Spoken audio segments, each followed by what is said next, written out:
They say life happens, coffee helps. High on their coffee chain expansion, Tata Starbucks is rapidly expanding its footprint in India by adding 58 new outlets in 19 new cities, including Tier 2 cities in FY25. And today I'm in conversation with Sushant Dash, who's the India CEO for Tata Starbucks, talking to him about the rapid expansion plans and the growth roadmap ahead for Starbucks in India. Hi, Sushant. Thank you so much for taking the time out and joining us today. Thank you for having me here. It's always a pleasure. Sushant, Starbucks is on a rapid expansion spree. You have entered 19 new cities, 58 new outlets in FY25. And in the annual AGM also, the management has been hinting towards rapid expansion. So now, is the focus on expansion and less on the profitability part of it? Expansion is the main focus for Starbucks now? So you're right. We have been expanding quite rapidly, and today we are, I think, by far the largest coffee coffee chain in the country. If I remember my latest numbers, we are in nearly 80 cities and around 490 odd outlets. We will continue to expand. Like you said, the management completely and both the JV partners are completely in sync that this is the market that we need to expand, and we'll continue to do that. The expansion will be both in metros and the smaller cities. Like you said, we have been expanding in both and will continue to do that. It is also about being mindful and doing the right formats. So we have been expanding even in terms of the kind of stores that we have. For example, drive-throughs, higher number of store in airports, office location, malls, high streets. We will continue to do different kinds of store formats, be it the Reserve that we have in Fort. We will launch 2 more Reserve stores this year, one in Delhi and one in Bangalore. We launched our experiential stores, one in Mumbai in Dhanraj Mahal, one in Delhi in Punjabi Bagh. We will do a couple more this year. So it's about expansion, not just in numbers, but also in terms of format, in terms of locations, and where we will be present. Right. Because, if you speak about the expansion, there was also a guidance of 1,000 stores by FY28, FY28-30. Are you on track for that? I think we are. Yeah. We should be fine. As I said, we will be mindful. We'll continue to expand. Yeah. And we'll continue to expand both in terms of format and where we expand. And it is also about, like you rightly said, about managing both in terms of expansion and profitability. Also, so what are going to be your key pillars for this growth? What are you basing this expansion on? What are your pillars for growth for you? So quite a few things that we are looking at. Because, one of the things, and maybe I'll step back a bit in terms of what gives us the confidence to expand, right? I think there are 2-3 main pillars on which, everyone is bullish about the market. Right. I think one is the macroeconomy. We are one of the fastest growing economies in the world. There's a growing middle class. We have a huge younger population.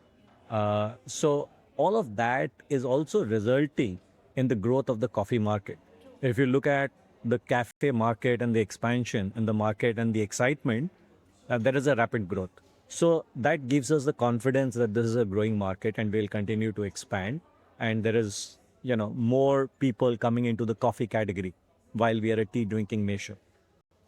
In terms of what has helped us to expand and what will continue to be the pillars, I think for us, it is about getting the fundamentals right. There are 3 or 4 key pillars in terms of what will make this expansion work, what will help us to appeal to our consumers.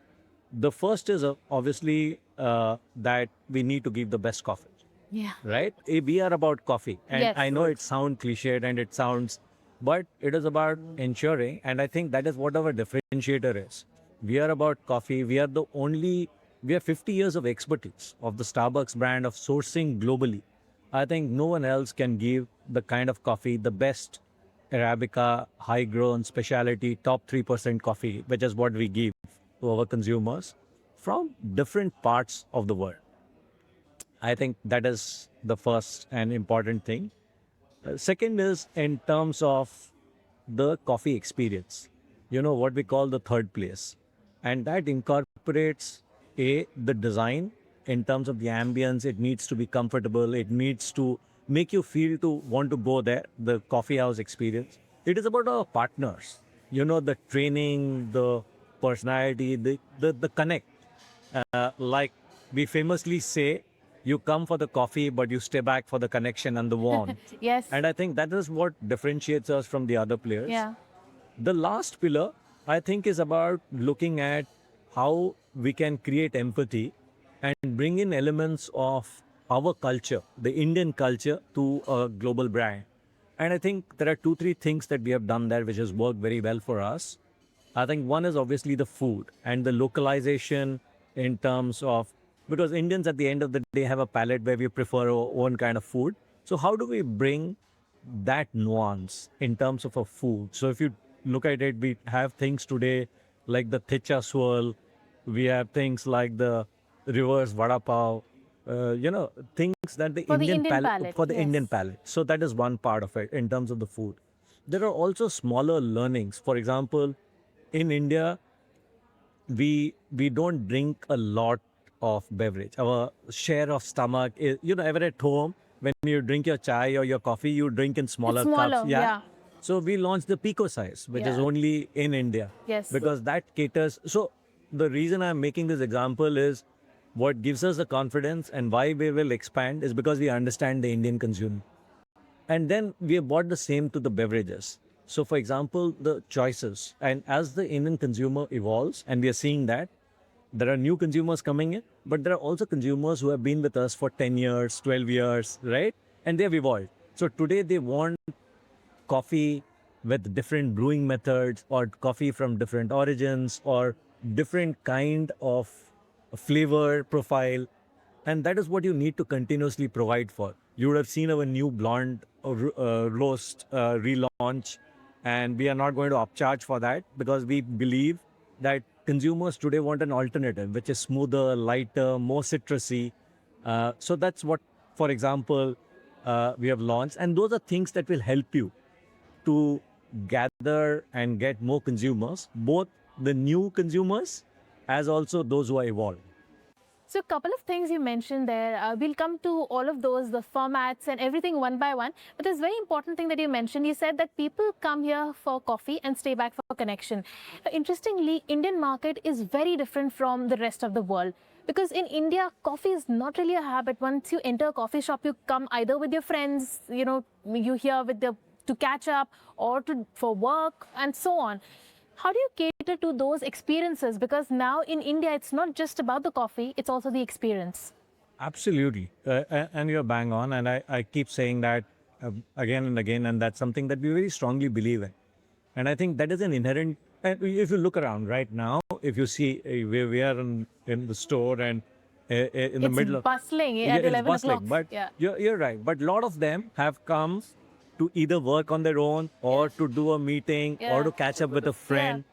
And when people come for those occasions and not just for the caffeine fix, in a sense, I'm not here to just have my caffeine fix and do a Yeah. takeaway They and don't go take your coffee and just go walk out. walk away. Yeah, That's yeah. correct. Then I think that is where the third place experience comes in, and that I think is critical. And the advantage that we have is that is what Starbucks has always believed in. The starting point of Starbucks was about creating the third place experience, and it comes from three things, as I said. One is the store design and the ambience, and every store hence has a unique design. And in many of them, we try to incorporate local elements or even the community elements. Like this store is inspired by Bollywood, and so even if you look at the siren and stuff like that, there are elements which reflect what this neighborhood is about in some ways. Comfortable seating. So there are smaller aspects that you take care of in terms of the design and the aesthetics and in terms of the comfort. The second and most important thing is the partner experience. We don't want you, and I think it also is reflected in one of the, brand campaigns that we did, that when someone comes into our store, they are not just a token number for us, which is why, you're a person, you're an individual. It's about that connection, that warmth, and that is what makes that experience enhanced. Someone saying hi with a smile, asking for your name, writing your name on the cup. I think they're small things, but they all add up. And then about the perfect beverage every single time. So that gives people a certain comfort and gets them back again and again. As you rightly said, it's not about just the caffeine, but all of this put together is what makes you create that Starbucks third place experience. Right. So, Shant, tell me, what is the Indian consumer really looking for? What is the consumer demand right now? Besides a cheaper cup of coffee, what else is the Indian consumer really looking out for when they come to a coffee shop, like when they come to Starbucks? What is the demand? So one is they're not looking for a cheaper cup of coffee. They're looking for the best experience and the best cup of coffee. I think Indians are very good, and they're not cost conscious. They're value conscious, and I think it's very important that you understand and I think what you asked as to what is that the consumer wants, Yeah. and am I catering to that, Right. right? And I think the answer to that is that India is an evolving coffee market, Yeah. and hence there are different segments of consumers, Right. and they want different things from when they come to a coffee house, okay, or the cafe. So there is the evolved consumer, the consumer who is now exposed to coffee, been drinking coffee for a while, or travels abroad, or because of the transfer of knowledge. These days, you know, Yeah. knowledge is no more insulated. It's very democratized, yeah. Democratized, right? Yeah. Everyone sees what is happening everywhere. They are looking at experiences. They are not looking just at a functional beverage.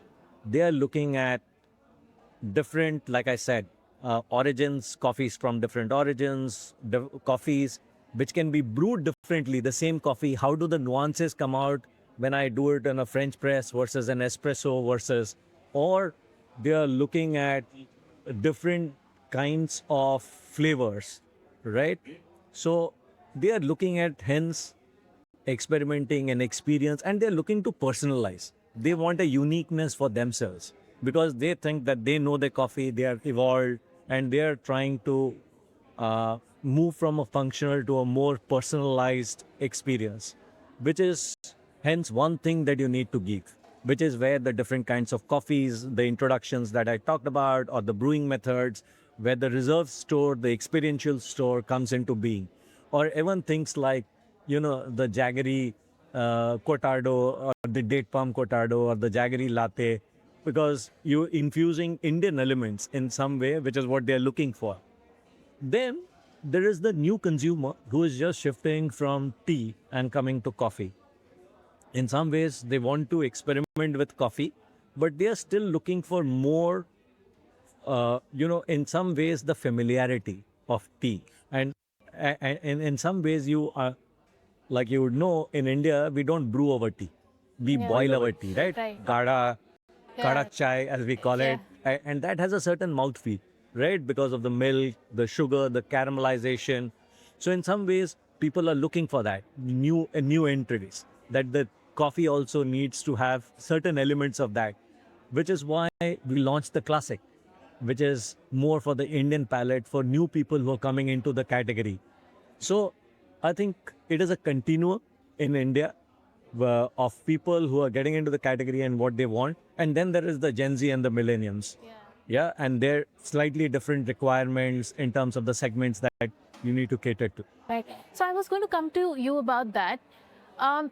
Who are you targeting right now? What's your focus area? Because I know you've entered a lot of tier 2 cities as well, so there's a lot of demand coming in from there. What's your TG? What's the area of your focus in terms of your TG and your demographics?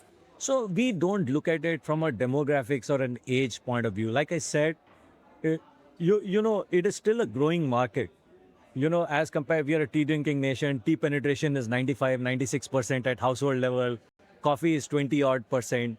So, you know, it is not that I can say I'm only will concentrate on, let's say, the Gen Z, or I cannot say I will just concentrate on 35 But to 40. isn't that easier to convert, say, a younger audience for a coffee as opposed to an older person who's used to their tea? They want their tea. So yes and no. I think, you know, while we are not on the, I can give them different offerings. Okay. You know, I can understand what each of the consumer wants and try to see whether I can fulfill that aspiration.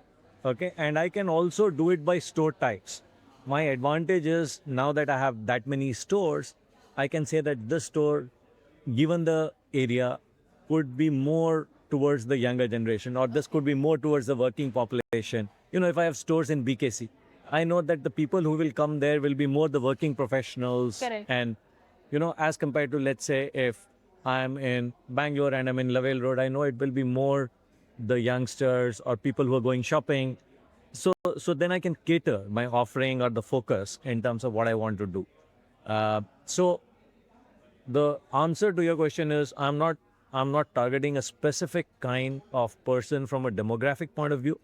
I'm targeting different segments Okay. of people mainly from their coffee usage point of view. Those who are coming in new into the category versus those who have been in the category for some time, and those who are now connoisseurs of coffee. Connoisseurs of coffee. Yeah, so those would be the three broad groups in Okay. a manner of speaking. Right.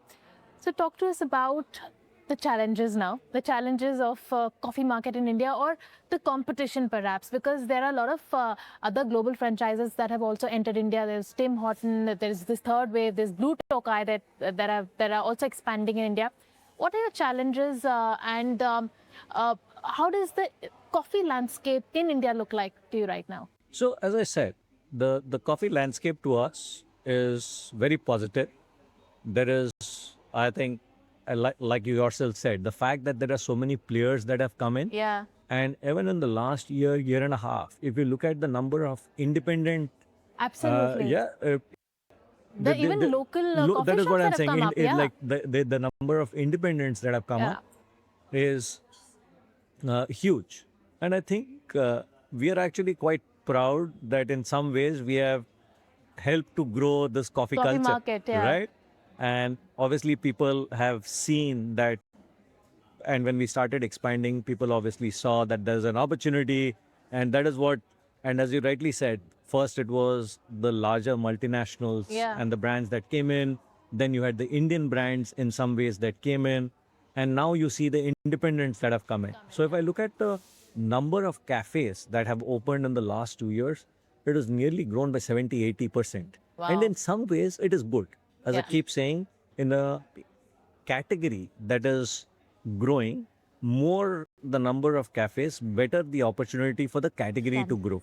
So for us, it is not about, because we are not like in a saturated category where we Yeah. are trying to gain share from each Share, other, yeah. right? I'm trying Because to grow essentially India is not a coffee market, it's a tea right? market. It is tea market. Yeah. So the challenge hence is not about, and it is good in a way Yeah. that there are more players and more number of stores coming in, because to my mind, so the challenge is about growing demand. It is about growing the category. I want more people to start drinking coffee, and those who are drinking coffee to drink more coffee. Yeah. Right? That is what you're trying to do. So demand creation is what we are looking at. And for us, that is what is important to understand as to how can I create demand, how can I increase the number of occasions, and what do I need to do that in Okay. terms of, be it the kind of coffees that I give, and which is where the localization, which is why the specialty coffee in terms of origin, which is why, for example, one of the things that we realized is, and also to, in some ways, get into the cultural ethos of India. So one of the things that we started doing much more is celebrate Indian festivals. So for example, last year in Diwali, we did a full 360-degree where we introduced actually beverages. So we celebrated saffron, because Diwali, you have a lot of, saffron is attached with festivity in India. So we did a slew of drinks which were saffron based. We did a tie-up with Bombay Sweet Company and launched a range of desserts for Diwali. And that, so those are things that then make the brand more, and creates demand, and also makes it comfortable for people to come in to a category which is new.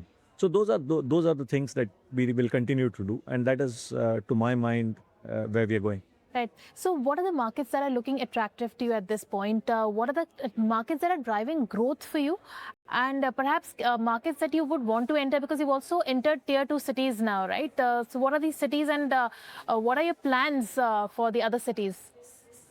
We are there in 80 cities, as I Yeah, said. yeah. So which are the cities is a very difficult question. I can't remember all of The them. new tier 2 So- cities that you've so, entered. so I think the latest ones, I know we have opened Salem, we have opened Nellore, we have opened Ranchi, we have opened Patna, we have opened Raipur, Yeah. we have opened Jammu, uh, we have opened in many cities in Punjab, Patiala, Jalandhar, uh, yeah, we are there in Agra, so we have Bhubaneswar, so you name it, we are there. Right. And which of the markets are really driving growth for you? What are the key markets for you right now? So I think both. I Okay. think so. So while we open new cities and we open the smaller markets, Yeah. we need to remember that in the main cities will still drive a lot of the growth. So it is not just about opening in the smaller markets. Okay.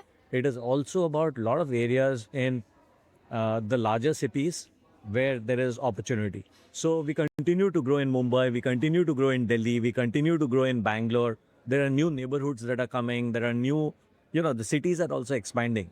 So we just opened our 100th store in Mumbai where we celebrated the Mumbai 100. We opened our 50th store in Bangalore the month before and we celebrated 50 stores in Bangalore. So it is a mix. And I would say that 60-70% of the store growth will come from the larger cities, continue to come from the larger Correct. cities, and the smaller cities will account for 30-40% of the Wow. 30-40%. So, Sushant, for the next 5 years, what's on your vision board for Starbucks India? So one is to reach the 1,000 store Yes, of target course. first.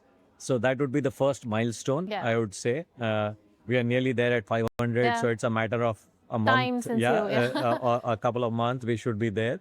Yeah. We will, and then I think, like I said, it is about growing the category and expanding. So giving consumers different choices and giving different segments. So, for example, while we didn't touch upon it, but I just wanted to talk a bit about it.